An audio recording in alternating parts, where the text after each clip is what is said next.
तफसीली फ़ैसला के बाद जो 17 दिसंबर को मुख्तसर फ़ैसला आया था, उसके रिस्पॉन्स में जो खदशात का इजहार किया गया था, वो आज के तफसीली फ़ैसले से वो खदशात सही साबित हो रहे हैं। आज के फ़ैसले बिलखुसूस इसमें इस्तेमाल किए गए अल्फाज इंसानियत, मज़हब, तहज़ीब और किसी भी इक़दार से बालातर हैं। अफ़वाज पाकिस्तान एक मुनज़्ज़म अदारा है। हम मुल्की सलामती को कायम रखने और इसके दफा के लिए अपनी जानें कुर्बान करने के हलफ बरदार हैं, और ऐसा हमने पिछले 20 साल में अमली तौर पर करके दिखाया है कि वो काम जो दुनिया का कोई मुल्क, दुनिया की कोई फ़ौज नहीं कर सकी, वो सिर्फ पाकिस्तान ने और अफ़वाज पाकिस्तान ने अपनी अवाम की सपोर्ट के साथ उसको हासिल किया। मैं पिछली बहुत सारी प्रेस कॉन्फ्रेंसों में जब भी आपसे बात की तो nature and character of war के ऊपर बात की कि हम कन्वेंशनल जंग से सब कन्वेंशनल जंग और उसके साथ लड़ते हुए बेहतर होते हुए आज हाइब्रिड वॉर का सामना कर रहे हैं। तो हमें इस बदलती हुई nature and character of war का भरपूर एहसास है। उसमें दुश्मन, उसके सहूलतकार, आलाकार, उनका क्या डिज़ाइन हो सकता है, वो क्या चाहते हैं, उन सब की भी हमें समझ है। जहां दुश्मन हमें दाखिली तौर पर कमज़ोर करते रहे, अब उस दाखिली तौर पर कमज़ोर करने के साथ साथ बैरूनी जो उनकी ख़तरात हैं, उनकी तरफ से भी आवाज़ें उठ रही हैं। आपने देखा होगा इंडियन आर्मी चीफ का कल का क्या बयान आया, उनकी लाइन ऑफ कंट्रोल पे क्या कोशिशें हैं। तो मैं बताना ये चाह रहा हूँ कि मुल्क की सलामती का एक अहम अदारा होते हुए हमें इस कंप्लीट पिक्चर की विजिबिलिटी है कि किस तरीके से पाकिस्तान को दाखिली तौर पर कमज़ोर करने की कोशिशें होती रही और अभी भी हो रही हैं, और उसका फ़ायदा उठाते हुए जो बैरूनी ख़तरात हैं वो कैसे इम्प्लीमेंट हो सकते हैं। अब इन हालात में चंद लोग अंदरूनी और बैरूनी हमलों से हमें इश्ताल दिलाते हुए आपस में भी लड़ाना चाहते हैं, और इस तरीके से पाकिस्तान को शिकस्त देने के ख्वाब भी देख रहे हैं। ऐसा इंशाल्लाह नहीं होगा। अगर हमें थ्रेट का पता है तो हमारा रिस्पॉन्स भी इन प्लेस है।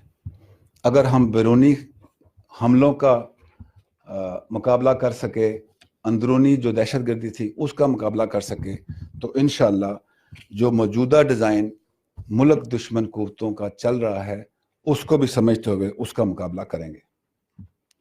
जैसा कि आर्मी चीफ ने कल SSG हेडक्वार्टर के और वहाँ पे कहा था कि हमने इस मुल्क को इस्तेहकाम देने के लिए बहुत लंबा सफ़र किया है, बहुत कुर्बानियाँ दी हैं, अवाम ने दी हैं, अदारों ने दी हैं, अफ़वाज पाकिस्तान ने दी हैं। इस इस्तेहकाम को हम किसी भी सूरत रिवर्स नहीं होने देंगे।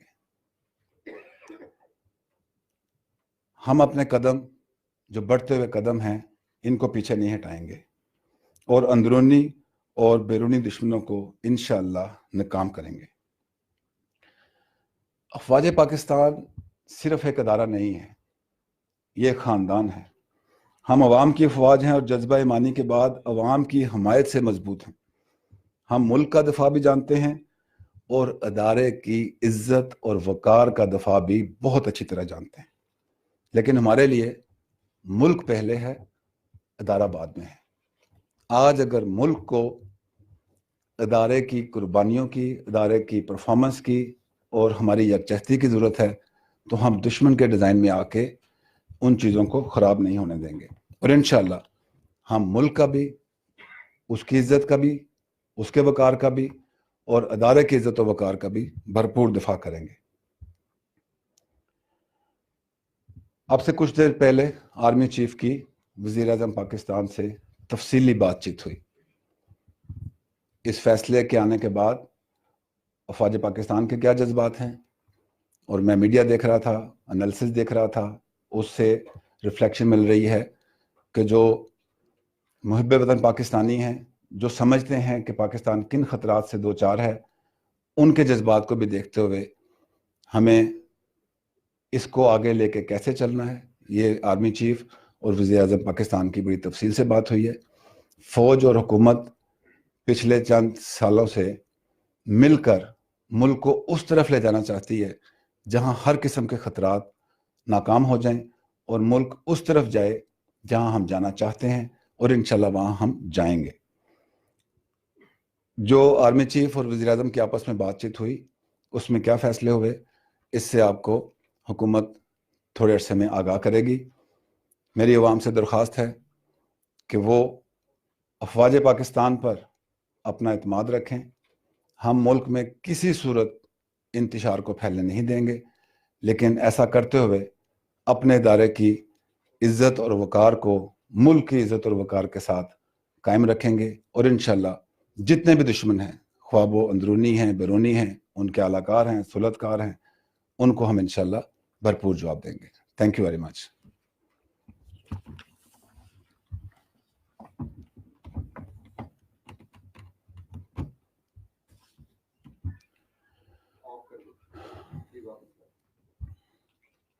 Thank you ji.